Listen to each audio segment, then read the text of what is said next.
So do you think America's a racist country?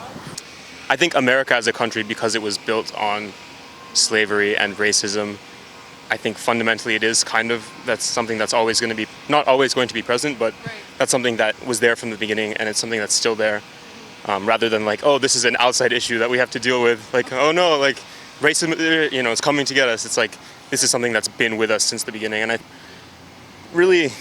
don't know, maybe, I think a lot of people recognize that, especially probably here, but I think the issue is that people will treat racism as this external problem that's not like fundamentally a part of our country, and so realizing that that's sort of what the situation is, I think will help, in efforts to undo the institutionalized racism that has been present since the beginning. Sure. Do you think that we've of course we went through slavery and the Jim Crow era and all that stuff, and we progressed outside of that, and right now legally you and I are equal. Right. So do you think that we can sort of have these conversations about slavery and Jim Crow and acknowledge them, but not make racism such a pivotal issue like we are today? What do you mean by not making it a pivotal issue? So do you still think that there's evidence of systemic racism in America today? Yeah, definitely. I think that's, I'm not super, that's not my field of study, but definitely from what I've seen, like statistics of like arrests and like jail time served and all these different things, I feel like though technically, legally, there's more equality, there's still a lot of stuff that's either like still sort of within the system, or it's like subliminal that people don't really feel the need to address, because it seems like, again, like an external issue. So it's like, well, I'm not racist, but they don't think, well, maybe like some of the underlying assumptions that I make about people are based on racism because of the way that I was raised in the place. Okay, yeah, fair enough. I still think there are probably plenty of people who walk around who have those sort of prejudices in them, right? And some people have those prejudices and are like clear about it. They're like, yeah, no, I am racist. And it's like, okay, you know what? At least you're being honest with yourself. Like, you're obviously, that's terrible, but I think it's really important to try and target people that they're like, I'm not a racist person, but they still have power, and they're still like operating in a way that perpetuates these systems that we have, rather than like taking a moment to think critically about the way that they're, like perceiving the world. Okay, perfect. I want to delve into the system part that you talked about, like policing and jailing it, and give you some facts on it, and maybe see if this changes your mind at all. Okay. So when we talk about the black prison rate and the black rate of criminality, so black people make up about 13% of the population, but they constitute quite a bit of the crimes, over 25% of the crimes.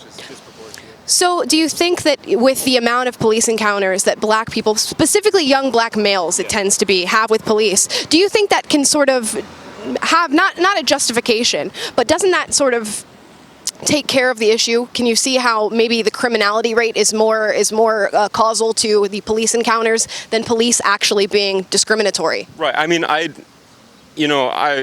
all for like sort of working to try to fix issues that are like endemic in the police system, but I don't think it's that like every person who works in the police force is bad and racist. I think it's like there are definitely some people that are like that, and there are a lot more people that have these like underlying prejudices.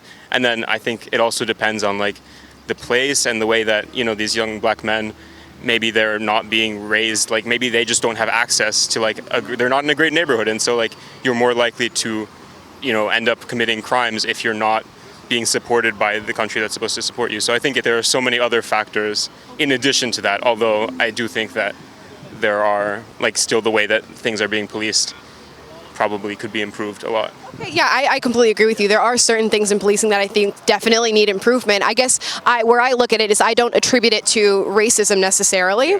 And you made a great point. You're talking about the neighborhoods that black people, and specifically young black males, grow up in. And in studying this, it seems like fatherlessness seems to be a really big problem. About 70% of young black children grow up without a father in the household. And that increases your likelihood of going to jail. It increases your likelihood of committing crimes.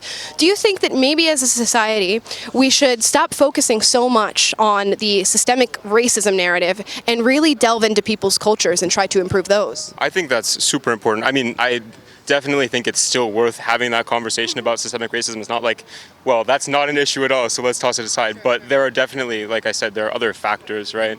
And so it's worth, I don't think it's being discussed as much or as like, intensely like the background that these people have that sort of leads them to this life. And it's like, how can we try to change the conditions that these people are in so that they don't end up like on this pathway? And so I think that's super important.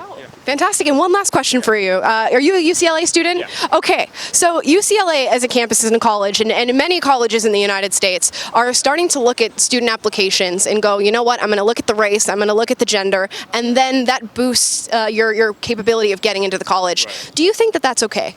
I would never get upset about that because like I understand the justification and I feel like it is fair to try. It's kind of like kicking in like a step too late, like rather than going back to the point where you're giving everybody equal opportunities. You're like, okay, now that we're in this unfortunate situation, let's like try to sort of posthumously like make amends. And so I think that's not the ideal solution, but I think in terms of like temporary things, it's better than nothing.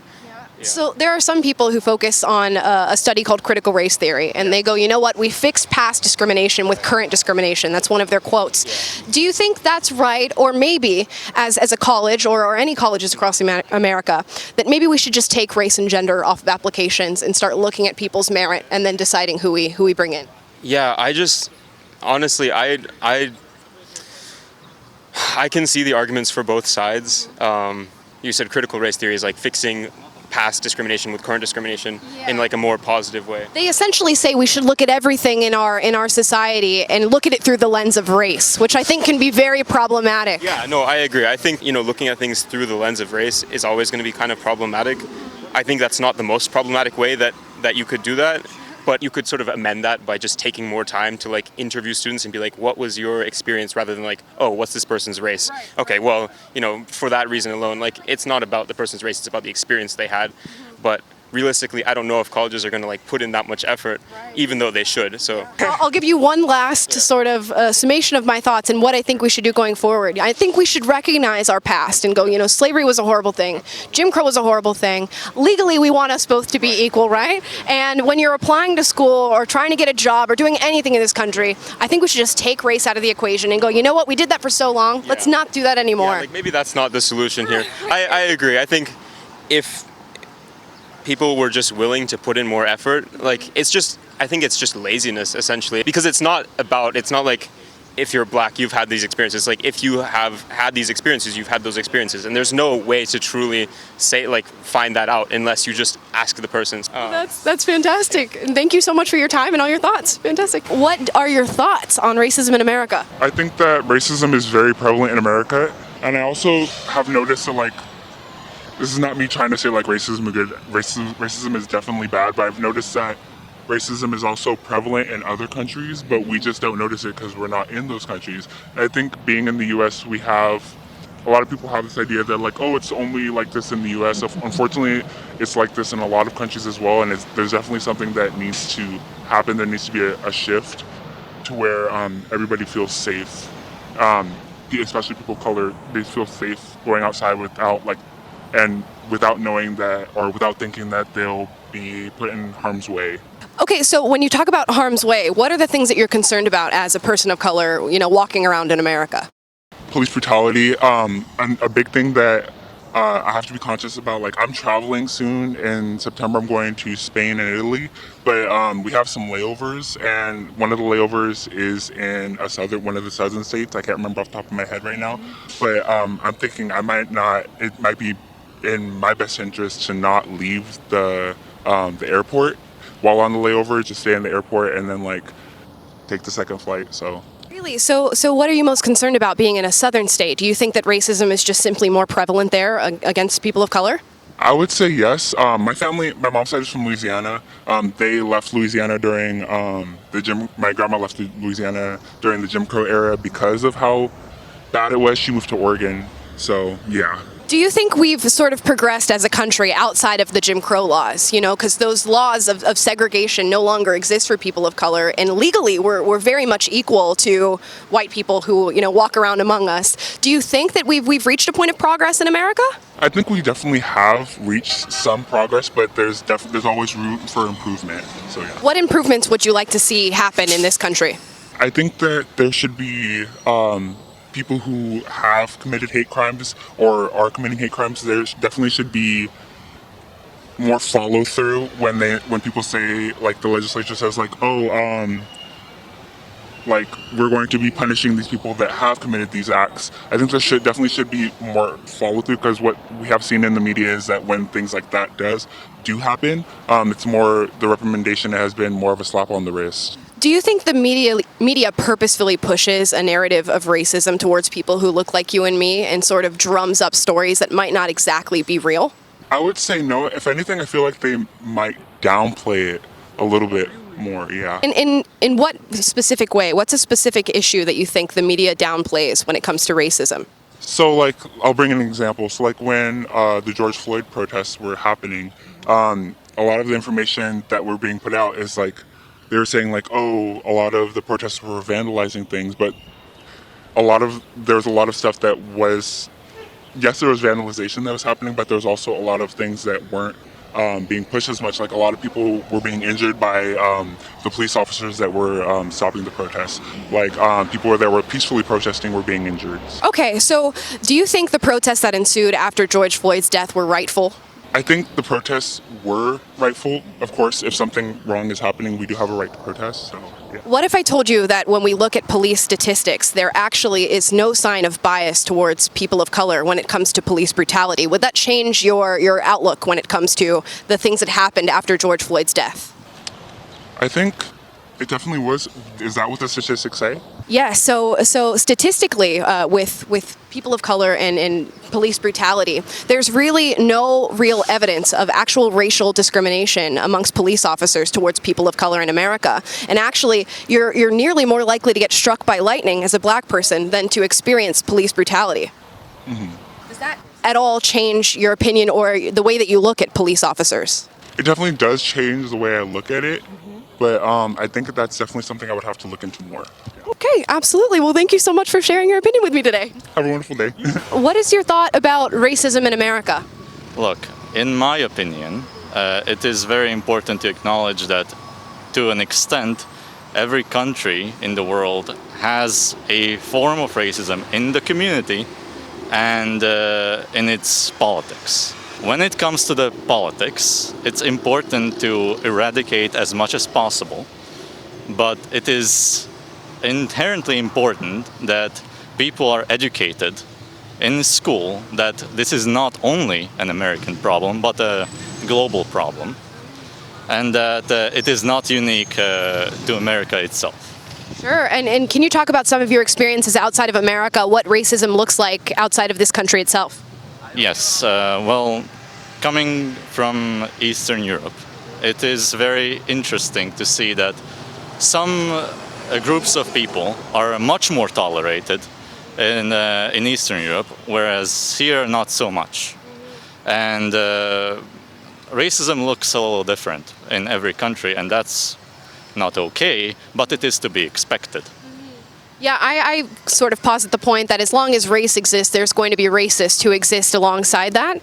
Now, I think it becomes an issue when that racism becomes systemic or something that is written into law. In your time here in America, have you seen any evidence of a systemic problem with racism, or is it just that individual tolerance that you're noting? Interesting question. I think that it's dependent on what part of the country you're talking about. I'd say that California, places like New York are much more tolerant and more lenient on changing their laws to be more inclusive. However, in more southern parts, it seems like this is not the case. Sure. And I think a lot of people have this conception that if you go into the southern part of America that you're going to experience more racism because these places are known as sort of the Bible Belt and they're known to be more white in skin color. But that is not the case. So what is your... My opinion to that is that it's not the population and the demographic that is influencing it, but rather the institutions. Okay, and what institutions do you think exist in the South that have a discriminatory factor against people of color? Well, in my opinion, the senators that work in conservative states are less lenient on talking about racism as a problem. Okay, and well, as far as I'm concerned, in all states across America, legally, you and I would be seen as equal. In fact, we have many anti-discrimination laws set in place all across the United States. Is there something legally that you think is different about southern states, or they're just not willing to have this conversation? Yes, there is still some form of a difference by not really investing as much into neighborhoods where the demographic is a lot more diverse. So let's go for public education. Public education is something that should be invested into no matter what. I think that you can agree with that. However, it is inherently impossible to give the same amount of money to each school, and it is rather curious that more diverse schools tend to get less in terms of funding, and I think that should be looked into. But do you think that is due to some sort of bias, or senators not being willing to invest into lower income areas? I'd say that they are banking on getting the majority of the people and the majority of the votes, which is white, let's be honest. And the only way they can secure those votes is if they pander to them in one way or another. And by, shoveling the money into one area where there is, in fact, a higher population of white people, that's a pretty good strategy. I don't think that they are just racist, but they are securing their positions. And it is more of a game of tactics on their part. See, that is where I would totally agree with you. I think those demographics just happen to be the case, and black people do bear the brunt of the issues, especially with inner city schools. But I wouldn't say that it is driven by this inherent sense of black people being less than white people. In certain cases, that would be true, but there are exceptions, of course. And there are certain cities that are absolutely racist when it comes to not only public education, but police even. And this is a major problem. And well, what you have to say is that they always say the same thing. Well, that it's just a couple of rotten apples. But what they don't finish the sentence is that a couple rotten ones spoil the bunch. So when we delve into policing, I would like to go into this issue very quickly. When we look at the black community, there does also tend to be a higher criminality rate, which means far more encounters with police. Now, certainly the videos that we see on the internet of instances of police brutality are certainly displays of what is malpractice in policing. But what I argue against is racism being the driving factor. Often these things are not provable. This bias is not something that is empirical to the eye, and we run with the racist narrative instead of saying maybe we need to change our training tactics, the way that we train police officers. Instead, we focus around organizations like Black Lives Matter. We make it a racial issue when, in fact, more white people in America are killed by police officers than blacks. I have no statistics at my disposal to comment on what you said. However, I would like to say that the number one thing that should be done about policing in America in general is de-escalation tactics. And this is just not the case. And I feel like gun control is another thing that should be looked into as a form of, limiting the capabilities of malpractice and not only that, but like crime in general. Last question here. So because in America we do seem to have this inherent focus on race when it comes to all social issues, we are now moving towards an era where we are investing in things like affirmative action hiring and actually holding black and brown people at a higher status for getting into schools, getting jobs, as opposed to our white counterparts. Do you think that's an answer or a somewhat of a solution to what we're going through right now as a country? I think that it's very difficult to say that there is a simple solution to these problems.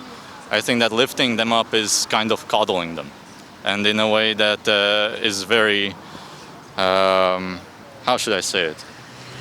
It's condescending is the right word. I think that they are perfectly capable to get into schools like UCLA.